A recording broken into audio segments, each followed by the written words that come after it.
Hi, I'm Gia. 6 months ago, I thought I had everything figured out. Marcus and I had been together for 3 years. We had a beautiful apartment overlooking the park, and we'd just found out we were expecting our first child. That's when everything changed. "Babe, I'm home!" I called out, dropping my purse on the counter. The doctor had confirmed I was 10 weeks pregnant, and I couldn't wait to share the ultrasound picture. Marcus emerged from his office, barely looking up from his phone. "Hey, you'll never guess what I found out today," I said, my hand instinctively resting on my stomach. "Can it wait? I've got a deadline." His voice had that edge I'd started noticing more frequently. "But this is important. Look." I held out the ultrasound image, my hands trembling with excitement. Marcus finally looked up, his expression shifting as he processed what he was seeing. Are you pregnant?" "Yes, 10 weeks along. We're going to be parents." Instead of the joy I expected, his face darkened. "You did this on purpose, didn't you?" "What? No, this wasn't planned, but I thought..." "You thought what? That a baby would fix everything?" He paced the room, running his hands through his hair. "We've been talking about breaking up for months, and now you pull this?" I stepped back, confused. "Breaking up? We had one fight about your job transfer. I never said anything about breaking up." "Because you never listen!" Marcus slammed his hand on the counter, making me jump. "I told you I needed space to figure things out." "That's not the same as breaking up," I protested, my voice getting smaller. "I thought we were working through it together." My phone buzzed. It was Olivia checking in about the appointment. "Who's that? Your mom ready to play grandma?" Marcus grabbed for my phone. "It's just Olivia," I said, pulling it away. "Marcus, you're scaring me. Let's talk about this calmly." "Calmly?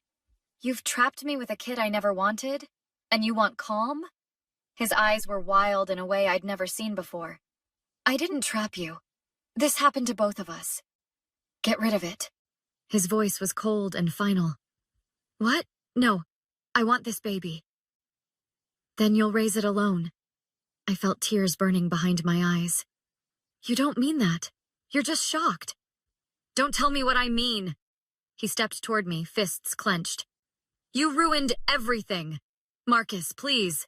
I backed away, but he followed. "I had plans, Gia. A transfer to the London office. A fresh start. We could still go together. There is no we anymore." He grabbed my arm, squeezing until it hurt. "Let go of me." I tried to pull away, but his grip tightened. "You're not listening." And then it happened. His other hand struck my face with such force that I stumbled backward, hitting the wall. The room went silent except for my shocked gasping. Marcus stood frozen, his hand still raised, as if he couldn't believe what he'd done either.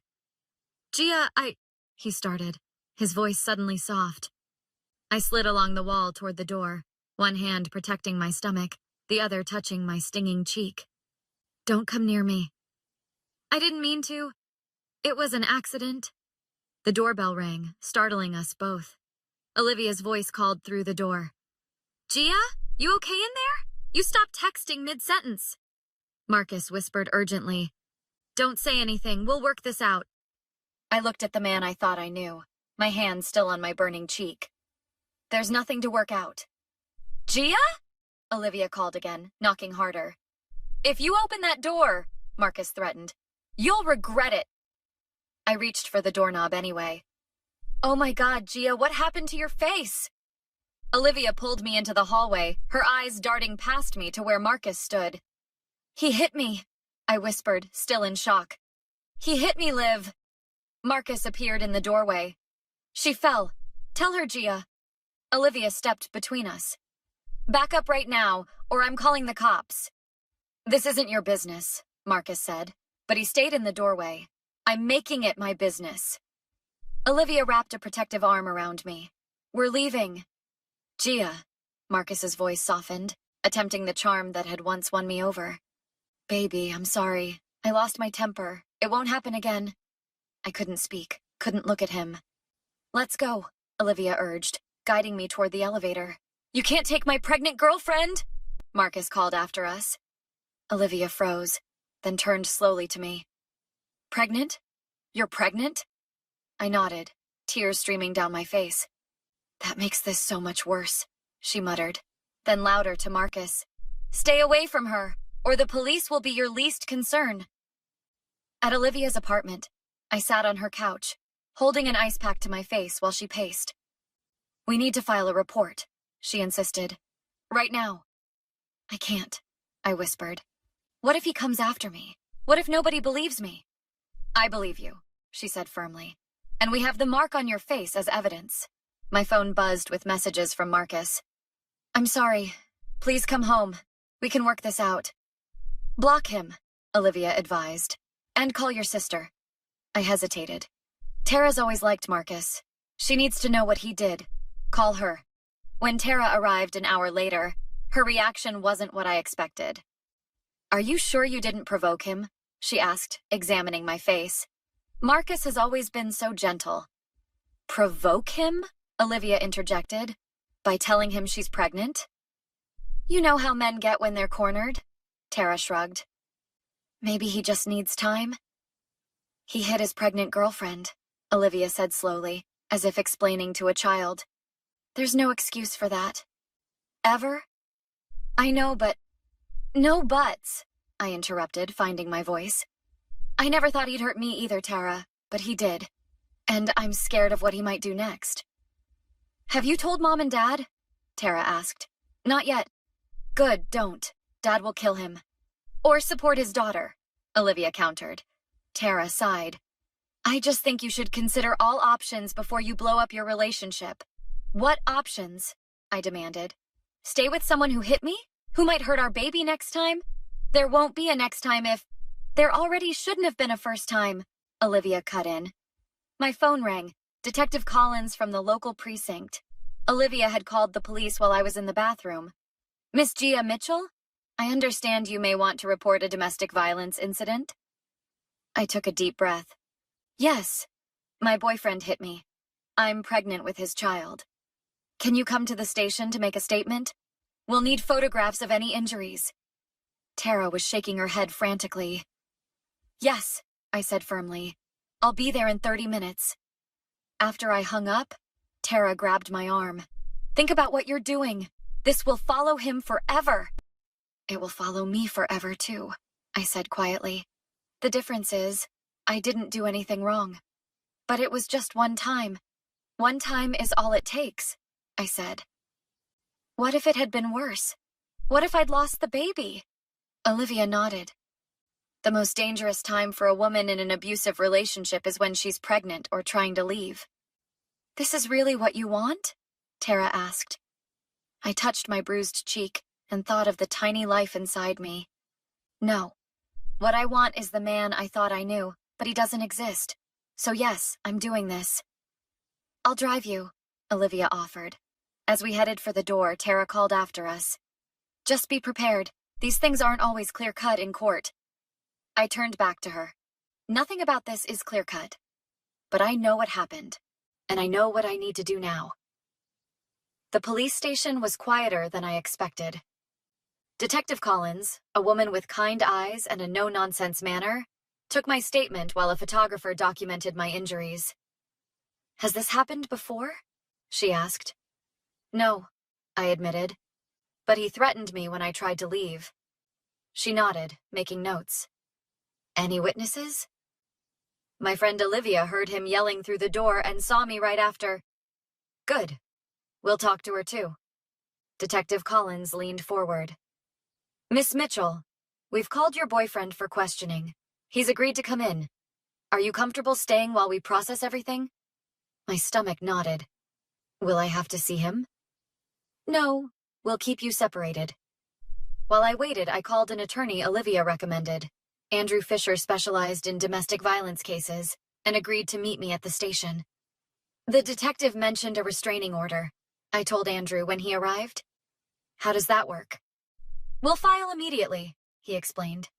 Given the circumstances, the violence, the pregnancy, the judge should grant a temporary one today. And then? Then we prepare for the hearing to make it permanent. We'll need... He stopped, as Detective Collins approached with a grim expression. "Your boyfriend is denying everything," she said. "Claims you attacked him and he was defending himself." My heart sank. "That's a lie." "I believe you," she assured me. "His story doesn't match the evidence, but you should know he's hired an attorney." "What happens now?" I asked. "We're charging him with domestic battery. Because you're pregnant, that elevates the charges." My phone buzzed with a text from Tara. "Marcus called me. Says they're arresting him. This is getting out of hand." Andrew noticed my expression. "What is it?" "My sister. She still thinks I'm overreacting." "Unfortunately, that's common," he said. "People don't want to believe someone they know could be violent." Detective Collins nodded. "The temporary restraining order has been approved. He can't contact you or come within 500 feet of you, your home, or workplace." As we prepared to leave, Marcus was being led down the hallway in handcuffs. Our eyes met briefly before officers redirected him. "Gia!" he called out. "Tell them this is a misunderstanding!" Andrew stepped between us. "Don't engage." Outside the station, I finally broke down. I never thought my life would look like this. "Few people do," Andrew said gently. "But you're doing the right thing, protecting yourself and your baby." "What if he fights the charges?" "Then we fight back. We have evidence, testimony, and your account of what happened." When I returned to Olivia's apartment, Tara was waiting. "You had him arrested?" she demanded. "Gia, this is serious." "So is hitting me," I countered. "He says you threw a book at him first." "That's a lie. I can't believe you'd even consider—" "I know him, Gia. I've known him for years." "So have I. I lived with him. I'm carrying his child, and he hit me when I wouldn't get rid of it like he wanted." Tara fell silent, then finally asked, "He wanted you to terminate?" "Yes, and when I refused, he hit me. The truth of it still stung. So don't tell me I'm overreacting." "I didn't know that part," she admitted. "There's a lot you don't know," I said, "including who Marcus really is." 3 months later, I sat in the courtroom as the judge delivered the verdict. Marcus had been found guilty of domestic battery against a pregnant woman, a felony. The evidence had been overwhelming. My injuries, Olivia's testimony, and most damning, Marcus's threatening text messages after the incident. The defendant is sentenced to 18 months in state prison, with mandatory counseling for domestic violence and anger management, the judge announced. I exhaled slowly, relief washing over me. Andrew squeezed my shoulders supportively. Outside the courthouse, reporters gathered for statements. Andrew handled most of the questions while I stood quietly beside him, one hand resting on my now visible baby bump. "Gia!" a familiar voice called. Tara approached hesitantly, her expression remorseful. "Can we talk?" We moved to a quiet bench away from the crowd. "I owe you an apology," she began. "I should have believed you from the start." "Yes, you should have. I just couldn't reconcile the Marcus I knew with what you were telling me." "That's the thing about abusers," I said. "They show different faces to different people." Tara nodded, tears in her eyes. "When I heard his messages in court, the threats he made, I couldn't deny it anymore. I'm so sorry I doubted you." "It hurt," I admitted. "When I needed my sister most, you took his side." "I know. I've been doing a lot of thinking about why I reacted that way. I think I was scared. If it could happen to you with someone who seemed so perfect, it could happen to anyone. That's the reality many women live with." She reached for my hand. "Can you forgive me?" I considered her question carefully. "I understand why you reacted the way you did, and I want you in my life, in the baby's life. But trust takes time to rebuild. I'll earn it back," she promised. "Whatever it takes." Olivia joined us, carrying coffees. "Verdicts all over the news already." "Good," I said. "Maybe it will help someone else come forward." "Have you decided about the civil suit?" Olivia asked. Andrew had suggested suing Marcus for damages, physical and emotional trauma, plus child support security. "I'm proceeding with it," I confirmed. "Not just for the money, but for accountability. He needs to understand there are consequences for his actions. How are you feeling about everything? Tara asked. Relieved, sad, strong. I touched my stomach. Mostly, I'm focused on the future. My future with this baby. Any word from his family? Olivia asked. His mother called to apologize, said she didn't raise him that way. I shook my head. But actions have consequences, no matter how you were raised. Detective Collins approached our group. Just wanted to congratulate you on seeing this through. Many victims don't. Thank you for believing me that first day, I said sincerely. Have you thought about sharing your story more widely? She asked. We have a support group for survivors. Some find it healing to connect with others. I'm considering it, I admitted. If my experience can help someone else recognize the warning signs I missed, it would give this whole ordeal some meaning. As we walked to the car, I felt the baby kick, a reminder of the new life ahead of us. Despite everything, I was looking forward to the future. Do you think he'll try to contact you after he serves his time? Tara asked hesitantly. The permanent restraining order prevents that, I explained. And if he violates it, he goes back to prison. But will you ever forgive him? She pressed. I stopped walking and turned to face her. No, some actions break trust permanently. I don't carry hate for him. That's too heavy a burden. But forgiveness? That's not something he's earned, and I don't expect he ever will. You're stronger than I ever realized, Olivia said, linking her arm through mine.